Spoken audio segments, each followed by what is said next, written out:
Muy buenas noches, compañeros. A continuación vamos a presentar el trabajo Objetivos de Desarrollo Sostenible y nosotros escogimos el objetivo número 11, Ciudades y Comunidades Sostenibles, que específicamente es lograr que las ciudades y los asentamientos humanos sean inclusivos, seguros y resilientes y sostenibles. Los integrantes de este grupo son Viviana Lices Barrera Caro y quienes habla Fabián Danilo Chaparro Biancha. Buenas noches.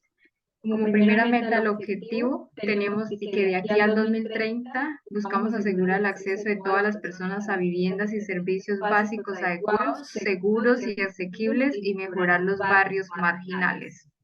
En una escala global, tenemos que el déficit de vivienda representa un reto. En 2010, alrededor de 980 millones de hogares urbanos carecían de una vivienda decente, así como lo harán otros 600 millones entre 2010 y 2030. Lo que quiere decir que la mayoría de retos se representan por la disminución de la vivienda como una prioridad política a pesar de la creciente demanda, la desigualdad, enfoque en la vivienda propia, especulación y abandono de la vivienda en alquiler, el aumento de la dependencia en el sector privado, la asequibilidad, un concepto cada vez más difícil de alcanzar, la administración y gestión del suelo, la migración, aspectos positivos y negativos de la oferta de vivienda y el cambio climático con los desastres. Bueno, viéndolo en una escala nacional, la problemática que estamos abordando se da desde el déficit habitacional en Colombia. Y el déficit habitacional está compuesto por dos tipos de formas, un déficit cuantitativo y el déficit cualitativo. Cada uno de ellos tiene un grupo de componentes que permite identificar las deficiencias de carácter estructural y no estructural en las viviendas. Como lo vemos en pantalla, el déficit cuantitativo de vivienda indica a los hogares que habitan en vivienda con deficiencias estructurales y de espacio para los cuales es necesario adicionar nuevas viviendas al shock de vivienda en condiciones de adecuación de habitabilidad. Esto quiere decir que vemos cuatro componentes. El primero, que es el tipo de vivienda, no cuentan con tecnología constructiva. Los materiales de las paredes exteriores, la mampostería es supremamente importante. La cohabitación, cuando hay varias hogares, digamos que en una sola vivienda, y el hacinamiento no mitigable.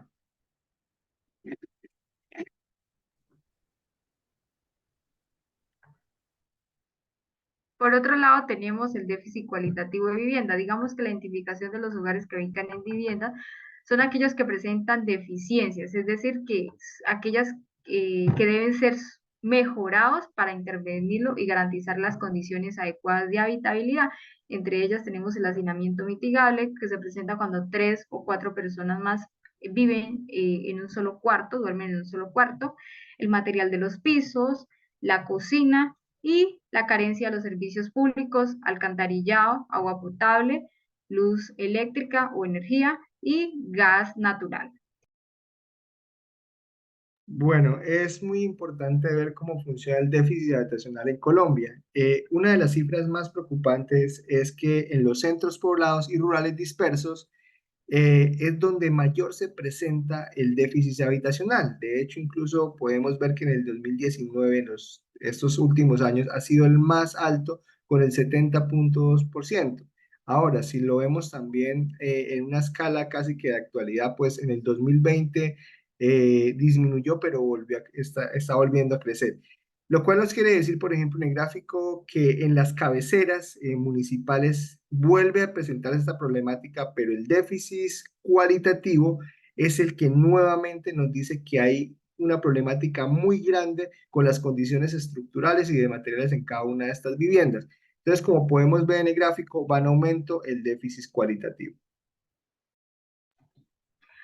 Tenemos en escala nacional déficit habitacional para específicamente Colombia. Dentro de ellas tenemos el mapa aquí de Colombia. Regionalmente nos podemos ubicar que la mayor concentración de déficit habitacional se puede evidenciar hacia el lado del sur, el oriente, el occidente y el norte de Colombia.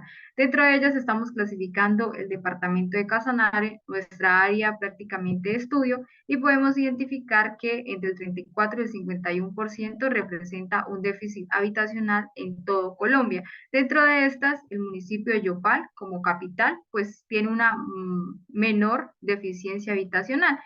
Y encontramos que todo depende del tamaño de los hogares, lo que quiere decir que el dos, en las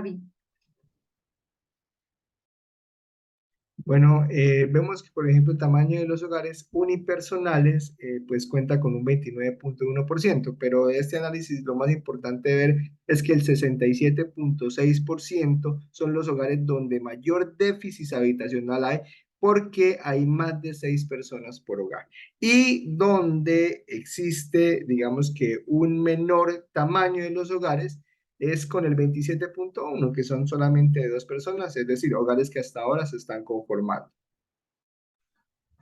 Dentro de una escala nacional encontramos que el déficit habitacional fue medido según un componente de medición. Por hacinamiento mitigable es, digamos, el componente más alto, que representa en Colombia 1.642.754, que representa el 11,7% del déficit habitacional.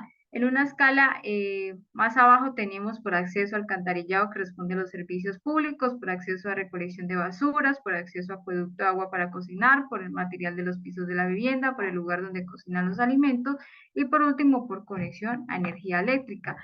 Los lugares con menor déficit habitacional en Colombia encontramos por ciudades: Dos Quebradas al 13,1, Cartago al 12,8, Envigado al 7,3, y por regiones tenemos Risaralda 23,5 y Quindío 20,2 y Bogotá 14,1, lo que quiere decir que tenemos que ocuparnos más por ofrecer soluciones de habitabilidad más integrales, y tenemos que ver que en las ciudades intermedias los proyectos de vivienda se alejan de la zona céntrica y no van de la mano la oferta de los servicios, ni laboral, ni académica, ni comercial, ni de ocio. Entonces corremos el riesgo de que se replique el fenómeno ocurrido en la capital mexicana, que en las últimas décadas construyó vivienda social en zonas periféricas que progresivamente fueron abandonadas por la exclusión que tuvieran en toda la oferta de servicios públicos de la ciudad. Bueno, ahora es muy importante ver dentro de la escala nacional dónde se encuentra nuestro contexto de estudio, que específicamente es Casanare, que es el departamento en el cual nosotros vivimos. En este departamento, pues vemos que a pesar de que de que no es tan significativo, sí es muy importante ver que este déficit cuantitativo muestra un 8%. Ahora, vamos a ver automáticamente el déficit cualitativo, porque aquí sí sube significativamente. Vuelve el fenómeno de toda Colombia, que es el déficit cualitativo el que aumenta con el 26,4%. Entonces, esto nos quiere decir que es un indicador claro de que Casanare también se comporta como el resto del país. Unas viven personas y tienen vivienda, pero no con las condiciones habitacionales o adecuadas para poder llevar una vida realmente sana. Dentro de la escala regional, departamento de Casanare, tenemos aquí un mapa donde se evidencia el déficit de vivienda habitacional. Encontramos los de naranja mucho más pronunciado, que corresponde a los municipios de Támara, Nunchía y Receptor, que representa un déficit habitacional mayor al 70%. Sin embargo, evidenciamos que la Yopal, como su capital, representa un déficit habitacional de menor al 35%. Nuestro enfoque va a estar centrado en Maní, que representa el 45, entre el 45 al 60% en el déficit habitacional como tal, sumando el déficit cualitativo con el déficit cuantitativo.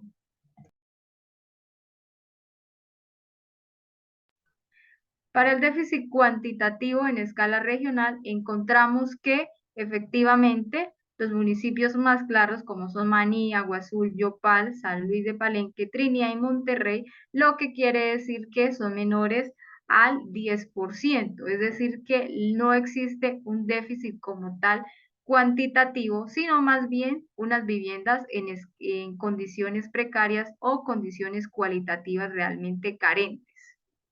Bueno, vemos el resumen de lo que hemos venido hablando durante mucho tiempo, y es ese déficit cualitativo, perdón, y vemos que efectivamente en lo que es la cabecera Yopal, pues no cuenta, digamos, o es menor a un 20%, pero en el caso específico de Maní está alrededor del 41 punto al 50%.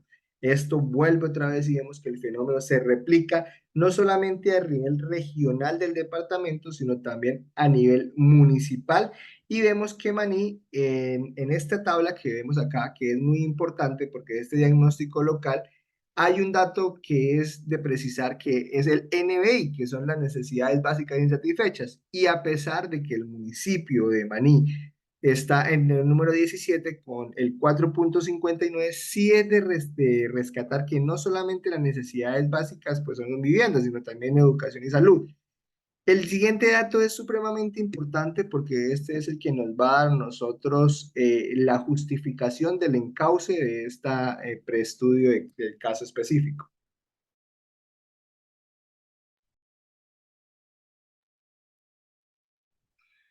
Bueno, en este caso encontramos que la magnitud actual del problema en indicadores de referencia nos representa que para el año 2021 el municipio de Maní tiene una proyección de crecer en 17.624 habitantes, lo que quiere decir que 11.843 se ubican en la cabecera municipal y 5.781 en centros rurales dispersos, según el Censo de Población de Vivienda en el año 2018. A continuación, digamos que hay un paralelo del déficit habitacional tanto en la cabecera, en la zona urbana de Maní, como en el área rural.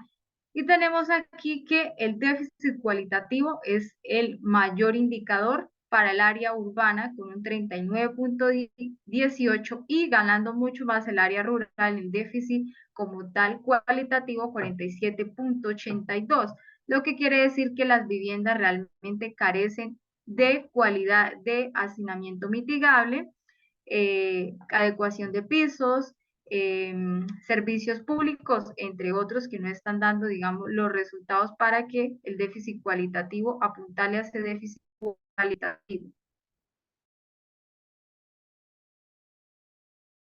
Bueno, la visualización de la problemática finalmente nos lleva a unas conclusiones y una de las conclusiones más importantes es que uno de los problemas más importantes del contexto global hasta el local es la poca inversión para reducir el déficit cualitativo de los hogares en condición de pobreza, en consecuencia de las normativas nacionales de regulación de valores económicos en subsidio de vivienda, lo cual hace que los alcances de intervención para mejorar las condiciones habitacionales de una vivienda sean escasos. Esto empeora significativamente el contexto para poder darle un cumplimiento a la meta de una vivienda más asequible, como pues lo plantea la ODS número 11, que busca unas ciudades más sostenibles. Por último, específicamente nos dirigimos a hacer un paralelo en el municipio de Maní Casanare, realizamos la simulación de los alcances cualitativos en subsidio de vivienda, haciendo un comparativo entre los valores que establece el Ministerio de Vivienda y los valores reales del contexto inmediato, no solo de acuerdo a las necesidades básicas, sino también teniendo en cuenta la alza de los materiales de construcción en pospandemia del COVID-19, que tuvieron una serie de transformaciones desfasadas, lo que conduce a un menor alcance en la cobertura de necesidades y reduciendo las posibilidades de generar un confort habitacional en los hogares maniseños.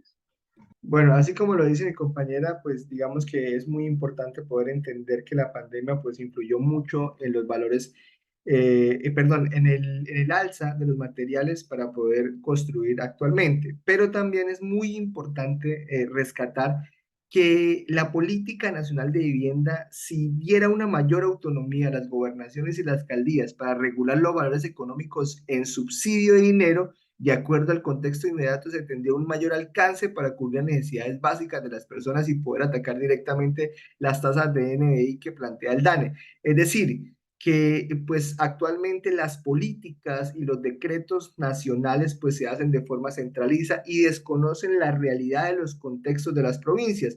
Entonces es muy difícil aplicar la realidad de lo que está pasando en el contexto inmediato a lo que se plantea desde Bogotá, con valores supremamente reducidos que ni siquiera alcanzan para incluso dar unos niveles mínimos de confortabilidad.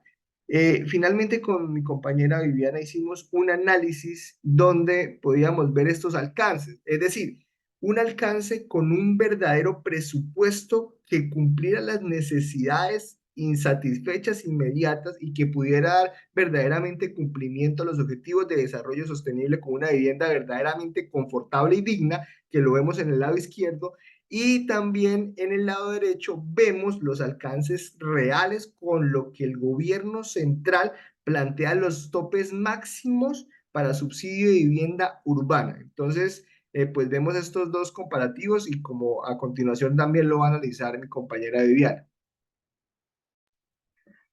Claro que sí, compañero. Tenemos aquí que en un análisis de alcance para 28.220.000 pesos podríamos construir 19.79 metros cuadrados, que tendríamos un alcance realmente de un enchape, de mejoramiento de pisos, de estructura. De hecho, apuntaríamos al déficit cualitativo en el hacinamiento mitigable, es decir, haciendo una habitación completamente terminada de 10.91 metros cuadrados. En un paralelo a construir con 16, a hacer un subsidio de mejoramiento de vivienda, por decirlo así, de 16.353.468, lo cual correspondería a construir con esto 8.88 metros cuadrados o intervenir de alguna manera, que no apuntaríamos ni siquiera a resolver el hacinamiento mitigable, que sería una de las mayores problemáticas de el déficit cualitativo en las viviendas, y las cocinas también como una de las mayores problemáticas. Tampoco estaríamos apuntando a mejorar esas condiciones de vivienda, ni tampoco en los servicios públicos como son el acceso a el baño o el sanitario. Entonces, las necesidades básicas, pues con esta carencia de presupuesto realmente es bastante deficiente. Bueno, finalmente para concluir, como lo dice mi compañera, pues digamos que el alcance es mucho menor, pero es también muy importante ver una situación y es que el del lado de la izquierda se hizo con 28.220.000, que fue realmente el presupuesto real de lo que en ese momento se iba, y el lado derecho es el tope máximo que en el 2021 daba el Ministerio de Vivienda para mejoramientos de vivienda urbanos en subsidio de dinero, que eran 16.353.468 pesos. Bueno, esto nos lleva a una conclusión, digamos que muy puntual, y es la siguiente. Si no hay verdaderamente políticas serias que lleven a que se analicen los contextos reales de las provincias y las regiones para poder efectuar valores de subsidio, no se va a poder tener una vivienda más que asequible, es confortable, y no vamos a poder reducir los déficits cualitativos de vivienda que se presenta en el país. Es decir, digamos que no vamos a poder cumplir el objetivo de desarrollo sostenible número 11 porque no vamos a tener viviendas con déficits menores de cualitativos que nos lleven verdaderamente a zonas de confortabilidad. ¿Qué es confortabilidad? Es bienestar en el hogar. Entonces, si no invertimos en materiales, no vamos a poder tener viviendas bioclimáticas donde haga un menor uso de energías asistidas como la iluminación asistida o la ventilación asistida. Entonces es indispensable poder conocer los contextos reales y que las políticas dejen de ser centralizadas y tengan más autonomías las gobernaciones, alcaldías, para poder generar sus propias regulaciones en subsidios de vivienda para poder llegar a una vivienda mucho más confortable y mucho más asequible. Gracias por la atención prestada y esperamos que tengan una muy buena noche. Hasta luego.